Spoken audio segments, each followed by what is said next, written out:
Good afternoon, students. I hope you all are safe at your home. हमने पिछले lecture में बात की थी कि चिल्ड्रन विद स्पेशल नीड्स का कंसेप्ट क्या है, उनकी नीड्स क्या है, उनकी जो स्टडी में हर्डल्स आती हैं और जो सजेशंस हम दे सकते हैं उनकी एजुकेशनल इम्प्रूवमेंट के लिए, वो कौन कौन से थे। तो आज हम बात करेंगे पेडागोजिकल अप्रोचेस ऑफ CWSN। तो उसके अंडर आता है हमारा फर्स्ट टॉपिक करिकुलम एडेप्टेशन, पाठ्यक्रम अनुकूलन। तो सबसे पहले मैं आपको बताऊंगा कि जो डिसेबल्ड चिल्ड्रन है उनके लिए जो हमारा एक नॉर्मल करिकुलम है वो सुटेबल नहीं होता है। तो जो उनके लिए करिकुलम रिफॉर्मेशन की और जो करिकुलम जो चेंज की वो नीड है वो बहुत ज़्यादा ज़रूरी है। ठीक है, तो सबसे पहले हम बात करेंगे करिकुलम एडेप्टेशन होता क्या है। तो करिकुलम एडेप्टेशन होता है जब हम करिकुलम को अडेप्ट किसी के अनुकूलित बनाते हैं, पाठ्यक्रम को किसी लर्नर के अनुकूलित बनाना, ताकि जिससे वो पढ़ सके और जिससे अपनी वो जो कैपेबिलिटीज़ है, पोटेंशियलिटीज़ हैं और जो उनकी इनहेरेंट कैपेसिटीज़ है उसको वो बाहर ला सके। तो हमें क्या करना है, इसके अंडर हम सबसे पहले बात करेंगे करिकुलम अडेप्टेशन जो है वो हमें क्यों ज़रूरी है और मतलब हम किस लिए करते हैं। तो पहले हम बात करेंगे to make the learning easy. तो सबसे पहले हम करिकुलम जो या पाठ्यक्रम जो अनुकूलन है और जो करिकुलम अडेप्टेशन है वो लर्निंग को ईजी बनाने के लिए हम करते हैं। कि जैसे मैंने आपको बताया कि जब करिकुलम किसी बच्चे के फेवर में होगा तो वो बच्चा जल्दी सीखेगा और वो बच्चा अपनी जो कैपेसिटीज़ है और जो कैपेबिलिटीज़ है उसको बाहर लाने की कोशिश करेगा। उसके बाद आता है टू बेनिफिट द स्टूडेंट। जब उसकी जो कैपेसिटीज़ है और जो पोटेंशियलिटीज़ है वो बाहर आएगी तो ऑब्वियस सी बात है कि स्टूडेंट क्या है, बेनिफिटेड होगा इससे। उसके बाद आता है to meet the needs of the diverse learner. Diverse learner का मतलब हुआ कि जो बहुत सारी जिसमें क्षमताएं हैं, सब बहुत कुछ सीखने की जिसमें क्षमता है, ऐसे चिल्ड्रन को बोलते हैं डाइवर्स लर्नर। तो जो ये करिकुलम अडेप्टेशन है वो क्या करता है, ऐसे बच्चों को बहुत कुछ सीखने में मदद करता है। To meet the needs of, तो वो बच्चे जो भी उनके अंदर कैपेसिटीज़ है, जो भी सीखने की वो बच्चा सीख पाता है according to the curriculum adaptation. तो उसके बाद आता है to include the disabled children to take part in the educational activities. कई बार क्या होता है कि जो हमारा एक नॉर्मल करिकुलम होता है उसमें जो डिसेबल्ड चिल्ड्रन होता है और जो इम्पेयर्ड चिल्ड्रन होता है वो पार्टिसिपेट नहीं कर पाता एजुकेशनल एक्टिविटी में। तो जब हम करिकुलम किसी बच्चे के अकॉर्डिंग ही रखेंगे सिलेबस में तो जो बच्चा है वो उसमें फुली पार्टिसिपेट करेगा और वो बेनिफिट लेगा उस चीज़ का। तो हम क्या करते हैं, तो उससे इस एडेप्टेशन से क्या होता है, जो बच्चा एक्सक्लूड हो रहा था, जो बच्चा छूट रहा था ऐसे एक्टिविटीज़ से इन द नॉर्मल करिकुलम, जब हम एक डिसेबल्ड और एक इम्पेयर्ड चाइल्ड के अकॉर्डिंग ही करिकुलम को रखेंगे तो वो बच्चा क्या है उसमें इंक्लूड हो जाता है। उसके बाद आता है फॉर द सक्सेसफुल टीचिंग। तो जब सारे बच्चे एक साथ हमारे पार्टिसिपेट करेंगे किसी भी क्लासरूम में तो टीचिंग ऑब्वियसली बात है, जो हमारी टीचिंग है वो सक्सेसफुल हो जाएगी। मतलब जो हमने पढ़ाया है वो हमें लगता है कि हमने जो पढ़ाया है वो अचीव कर लिया है, जो हमारे ऑब्जेक्टिव है वो हमने अचीव कर लिए हैं। उसके बाद आता है फॉर अनबायस्ड टीचिंग।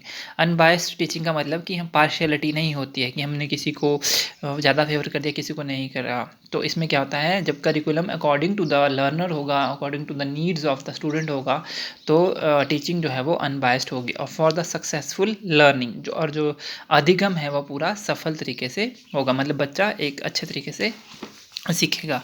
उसके बाद आता है इसमें areas of adjustment, areas of adjustment और अडेप्टेशन इन करिकुलम। पाठ्यक्रम अनुकूलन के कौन कौन से क्षेत्र है, तो किन किन क्षेत्रों में हम पाठ्यक्रम को अनुकूलित कर सकते हैं बच्चों के अकॉर्डिंग। तो टीचिंग और लर्निंग एरिया सबसे पहले है अधिगम और आप बोल सकते हो शिक्षण क्षेत्र, अध्यापन भी बोल सकते हो और शिक्षण क्षेत्र भी बोल सकते हो। तो अधिगम और शिक्षण क्षेत्र में क्या हुआ कि जैसे जब हम करिकुलम को according to the need of the child रखेंगे तो चिल्ड्रन है जो चाइल्ड है वो लर्निंग तो उसकी अच्छी होगी। साथ ही में जो टीचिंग है, हम टीचिंग भी उसी तरह से करेंगे जिस तरह से बच्चे का मेंटल लेवल होगा, तो टीचिंग भी इम्प्रूव होगी और एज वेल एज लर्निंग भी इम्प्रूव होगी। और टीचिंग एंड लर्निंग स्ट्रेटजीज़, और टीचिंग और लर्निंग स्ट्रेटजीज़ का मतलब क्या है, अध्यापन या शिक्षण व अधिगम योजनाएं। तो हम क्या है स्ट्रेटजी उसी तरह से प्लान आउट करेंगे कि बच्चे को हमने कैसे पढ़ाना है, किस मेथड से पढ़ाना है, कब हमने रीइंफोर्समेंट यूज़ करने हैं, कब हमने जेस्चर्स यूज़ करने हैं, कहाँ हमने ऑडियो एड्स यूज़ करने हैं, तो ये हम सारे स्ट्रैटेजी यूज़ करेंगे। उसके बाद TLM टीचिंग लर्निंग मटीरियल, शिक्षण सहायक सामग्री। शिक्षण सहायक सामग्री जैसे कि हमने जो टीचिंग एड्स होते हैं, जैसे हम चार्ट्स यूज़ करते हैं, ब्लैक बोर्ड यूज़ करते हैं, विजुअल एड्स यूज़ करते हैं, ऑडियो एड्स यूज़ करते हैं, वो सारे इसके अंडर आएंगे। उसके बाद आता है असेसमेंट, और हम कैसे बच्चों को असेस कर रहे हैं, उससे क्वेश्चनिंग करके या फिर हम उसको कुछ क्वेश्चंस दे के उससे इंटरव्यू ले रहे हैं उसका, या कुछ भी है, ठीक है, उसको ऑब्जर्व कर रहे हैं, और ये सारा कुछ है। उसके बाद इवेल्युएशन का मतलब जैसे कि हम उसको इवेल्युएट करते हैं, मूल्यांकन कर रहे हैं, जैसे टेस्ट ले रहे हैं, यूनिट टेस्ट ले रहे हैं, हाफ ईयरली टेस्ट ले रहे हैं, एग्जाम्स ले रहे हैं, तो ये आएगा। तो इससे भी ये क्या है, ये सारे क्या है, areas of adaptation of curriculum. उसके बाद आता है रूल्स फॉर अडेप्टेशन, जो आपका अनुकूलन है या अनुदेशन है वो किन नियम के अंडर बनाया जाता है फॉर द करिकुलम। तो सबसे पहला है पाठ्यक्रम चयन करना, सिलेक्टिंग द करिकुलम। सबसे पहले हमें क्या करना पड़ता है, करिकुलम को सिलेक्ट करना है कि कौन सा करिकुलम रखना है, कौन सा नहीं रखना है, जिससे बच्चा क्या है, सीख सके, अच्छे से अच्छे सीख सके, और वो उसको बहुत ज़्यादा बेनिफिट हो सके। उसके बाद प्रस्तुतिकरण। प्रस्तुतिकरण में आप बोल सकते हो कि आप सबमिशन, मतलब आप किस चीज़ को बच्चों के आगे, प्रेजेंटेशन भी बोल सकते हो इसको, आप इसको बोल सकते हो प्रेजेंटेशन भी बोल सकते हो इसमें आप, कि आप किस तरह से बच्चों के आगे कंटेंट को प्रेजेंट कर रहे हो। उसके बाद आता है अभ्यास कराना या अभ्यास करना, प्रैक्टिस। तो आपने बच्चों को बार बार प्रैक्टिस करवानी है, या किस तरह से आप प्रैक्टिस करवा रहे हो, it depends upon the teaching methods और जो टीचिंग स्ट्रेटजीज़, कि बच्चों को आप टेस्ट दे रहे हो, या बच्चों से आप ओरली कोई चीज़ सुन रहे हो, या कुछ भी है, आप असाइनमेंट्स वर्क दे रहे हो, या कुछ भी बच्चों से प्रैक्टिस करवानी है जो आपने करवाया है, उस तरह से ये भी एक रूल है। उसके बाद दक्षता का विकास करना, डेवलपमेंट ऑफ एफिशिएंसी। बच्चों को इतना ज़्यादा एफिशिएंट बनाना है कि वो अपनी कैपेबिलिटीज़ को बाहर लाने में समर्थ हो सके। उसके बाद क्रियान्वयन करना, एग्जीक्यूशन। और लास्ट रूल बोल सकते हो आप इसमें, कि आपने किस तरह से अपने प्लान को एग्जीक्यूट करना है। तो ये जो आपकी रूल जो पॉइंट्स थे वो थे rules for adaptation. So student, that's all for today. Next we will do in the next video. So thank you, and stay safe and stay at your home.